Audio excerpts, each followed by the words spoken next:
দেশ থেকে বিদেশি কর্মী যাওয়ার সংখ্যা বাড়লেও কাজ না পেয়ে ফিরে আসছেন অনেকেই। চলতি বছর অন্তত 10,000 কর্মী কাজ না পাওয়ার অভিযোগ পেয়েছে প্রবাসী কল্যাণ মন্ত্রণালয়। এজন্য কিছু রিক্রুটিং এজেন্সিকে দায়ী করেছেন।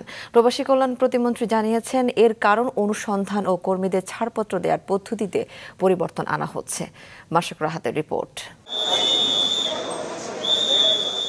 চলতি বছর 6 মাসে বিভিন্ন দেশে কাজের জন্য গিয়েছেন অন্তত 5 লাখ বাংলাদেশি কর্মী। গেল বছর গিয়েছিলেন রেকর্ড সংখ্যক 13 লাখ। বিদেশে কর্মীরা কাজ পাবেন কিনা তা যাচাই ও নিশ্চিত হওয়ার পর ছাড়পত্র দেওয়ার কথা জনশক্তি কর্মসংস্থান ব্যুরো বিএমইটির। তবে সেই ছাড়পত্র নিয়েও বিভিন্ন দেশ, বিশেষ করে মালয়েশিয়া, সৌদি আরব ও ওমানে গিয়ে কাজ পাচ্ছেন না অনেকে।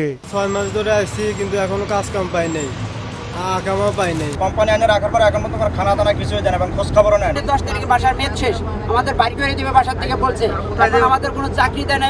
সংশ্লিষ্টরা বলছেন, কর্মীদের কাজ না পাওয়ার পেছনে কিছু রিক্রুটিং এজেন্সির অপকৌশল আর বিএমইটির ছাড়পত্র দেওয়ার ক্ষেত্রে অনিয়মই প্রধান কারণ। বিষয়টি খতিয়ে দেখছে প্রবাসী কল্যাণ মন্ত্রণালয়। কমপ্লেন যাচাই বাছাই করে দোষী যারাই হবে তাদের ব্যাপারে আমরা শাস্তিমূলক ব্যবস্থা নেব। যারাই যাবে সঠিকভাবে পায়, তাদের সুব্যবস্থা হয়, সেদিকে লক্ষ্য রেখেই রিক্রুটিং এজেন্ট সহ বাইরা সহ ওনাদের সাথে আমরা আলাপ করেছি। হয়রানি বন্ধের লক্ষ্যেই আমরা সবাই ঐক্যবদ্ধ কাজ করব। প্রতিমন্ত্রী আরও জানান, বিদেশগামী কর্মীদের চাকরি নিশ্চিতে ছাড়পত্র দেওয়ার ক্ষেত্রে আরও স্বচ্ছতা আনা হচ্ছে।